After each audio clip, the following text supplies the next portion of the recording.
Bonjour à tous, aujourd'hui on se retrouve pour la deuxième étape du Tour de France Femmes avec Zwift. Au programme aujourd'hui, 3 émissions exceptionnelles. Stéphane Delcourt, directeur sportif de chez FDJ Suez pour le Tour de France Femmes avec Zwift. Aurore Berger, ministre de l'égalité homme-femme. Et Nicolas Fleury, champion du monde junior de vélo trial en 2015. Place au générique.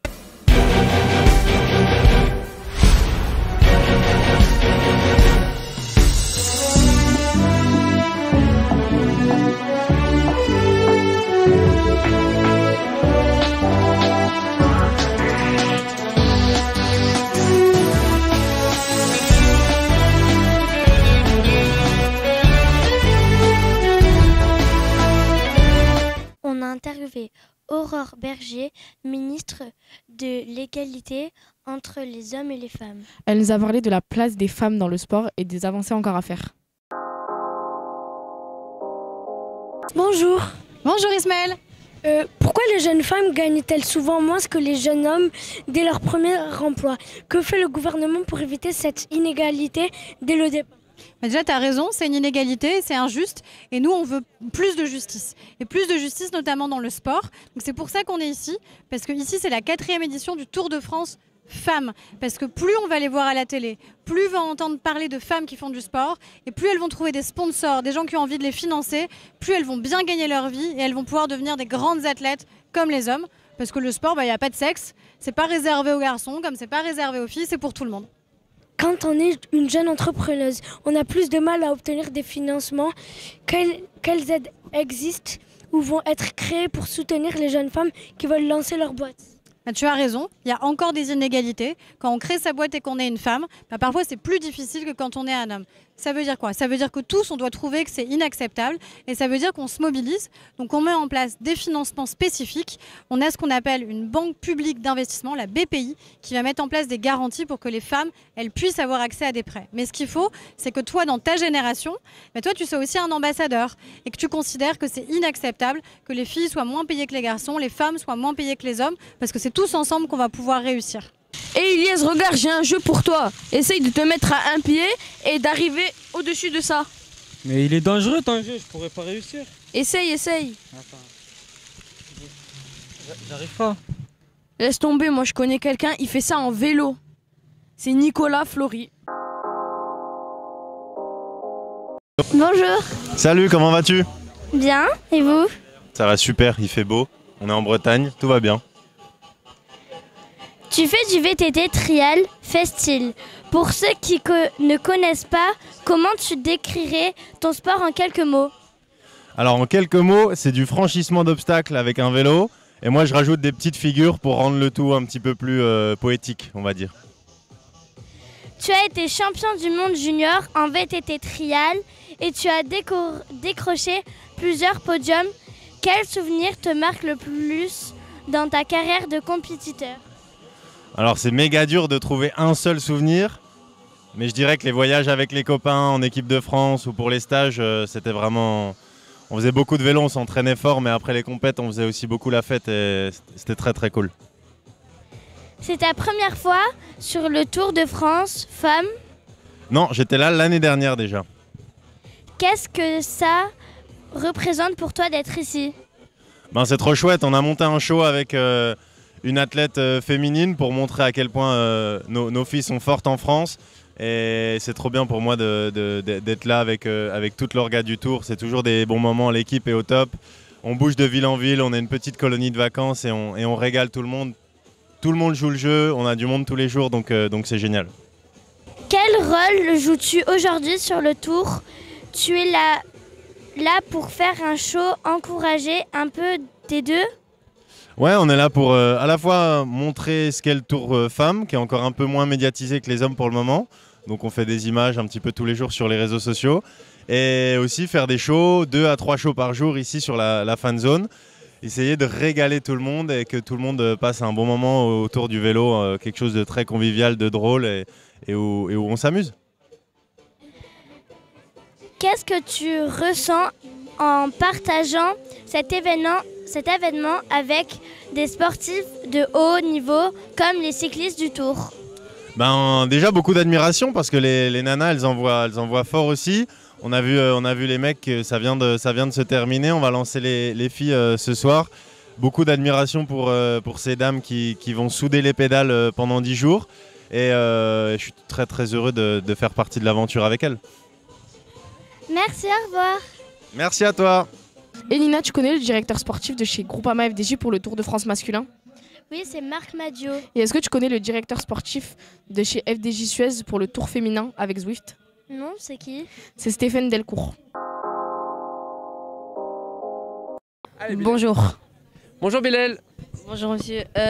Vous êtes à la tête de l'équipe FDJ Suez depuis plusieurs années. Qu'est-ce qui vous rend le plus fier dans l'évolution du cyclisme féminin? Ce qui me rend le plus fier, c'est une étape comme hier, quand on voit la popularité de notre sport, que le Tour de France Femmes nous a fait passer un cap et que je pense qu'il y avait au moins 20 000 personnes hier dans le final de Plumelec. Et ça nous rend fiers qu'on croit dans un sport qui enfin perce et qui va percer pendant de nombreuses années, j'espère maintenant. Quel est l'impact du Tour de France Femmes sur la visibilité et le développement de votre équipe? Un Tour de France Femmes, c'est entre 60 et 65% de la visibilité annuelle, donc c'est beaucoup. Donc ça veut dire qu'on peut réussir toute la saison. Si on rate le Tour de France, on rate notre saison. Donc c'est l'événement majeur de l'année et pour ça, il faut le préparer toute la saison. Et on a vraiment envie de bien faire. Ça a bien commencé hier et on a envie de continuer aujourd'hui. Comment prépare-t-on une équipe féminine pour une épreuve aussi exigeante que le Tour? Y a-t-il des différences notables avec la préparation chez les hommes? Je peux pas te dire parce que je n'ai jamais géré d'équipe homme, mais avant de dire qu'on prépare une équipe femme ou une équipe homme, on prépare une équipe d'athlètes. Je pense qu'on a beaucoup de similitudes et ça se prépare vraiment toute l'année. On va dire dès novembre, on parlait vraiment comment on peut arriver en forme pour le Tour. Donc ça se prépare vraiment toute la saison, et aussi bien mental que physique, que tactique que technique. C'est l'ensemble des process qui doivent se mettre en place pour arriver en forme pour le Tour. La seule chose qu'on ne maîtrise pas, c'est la forme de nos adversaires. On a beau être très bon, si les autres sont excellents, on perdra. Et si on est très bon, les autres sont seulement bons, on gagnera. Le public semble de plus en plus au rendez-vous pour soutenir les coureuses.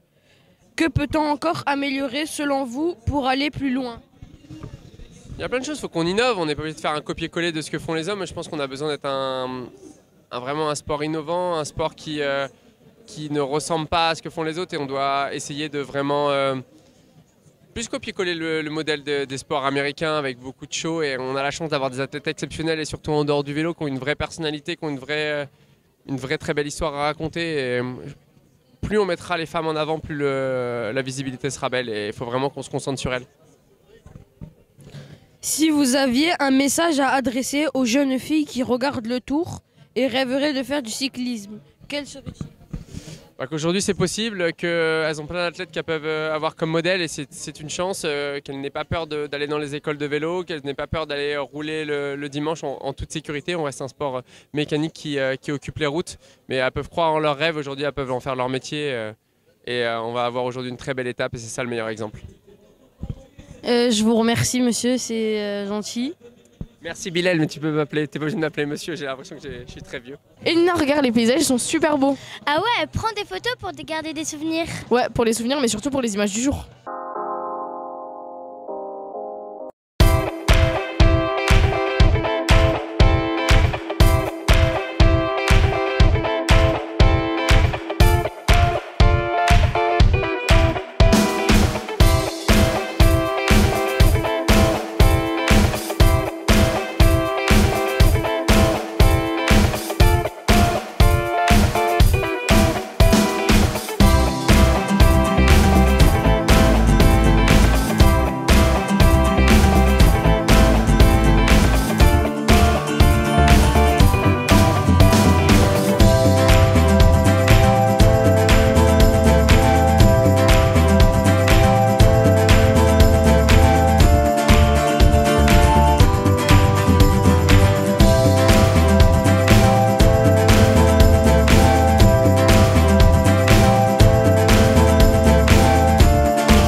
sais, en Bretagne, c'est le pays de l'huître. Oui, et c'est aussi le pays de l'andouille. Bah ouais, on se retrouve pour la recette de la tarte à l'andouille de Guéméné. Bonjour et bienvenue en Bretagne, terre de légendes et de saveurs, pour un nouvel épisode des Mains sur les cocottes. On va encore cuisiner des crêpes et des galettes, des loups et des renards et des belettes. Toi t'es poète maintenant? Eh bien non, aujourd'hui on fait une recette emblématique de cette région. La tarte à l'andouille de Guéméné et les oignons de Roscoff avec sa pomme.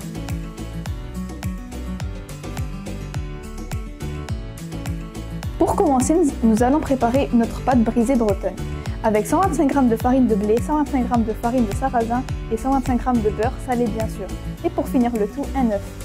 La couleur de la pâte rappelle le granit breton. On laisse reposer la pâte 1 heure. En attendant, on va préparer les oignons. Amira, je te laisse les émincer. On fait revenir les oignons et on ajoute une pincée de sucre.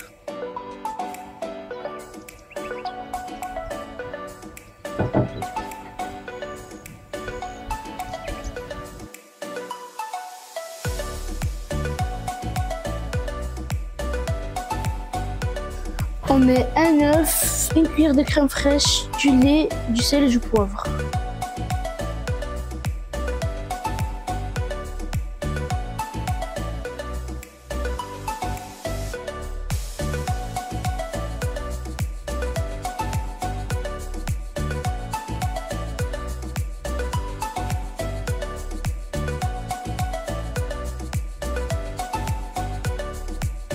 Et nous allons râper notre cheddar breton, il est facilement reconnaissable car il est de couleur jaune et non orange.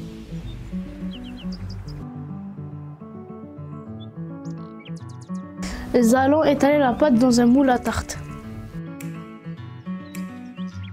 Nous avons tapissé notre tarte avec nos oignons caramélisés, ensuite nous rajoutons nos pommes en les espaçant un petit peu.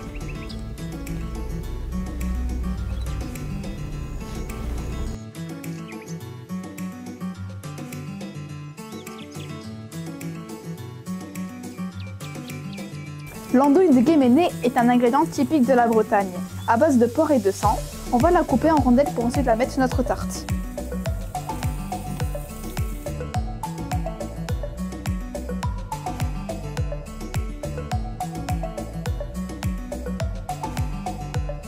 On parsème notre tarte de cheddar.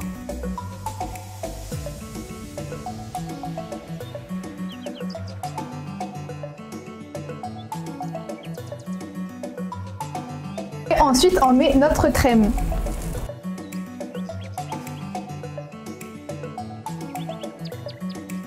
Nous allons faire cuire la tarte 30 minutes au four. Petit résumé de cette deuxième étape du Tour de France Femmes avec Zwift.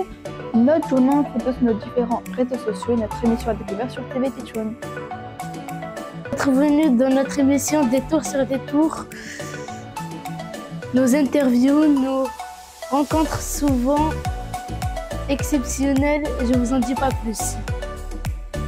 Il paraît que les druides de la forêt de Brocéliande ont créé cette tarte pour rendre leur invocation à Merlin plus efficace. C'est vrai, ça marche comment? Ils ajoutaient des herbes magiques aux oignons confits et la tarte devenait un véritable filtre d'amour pour les andouilles comme toi. Qu'un avo. À demain!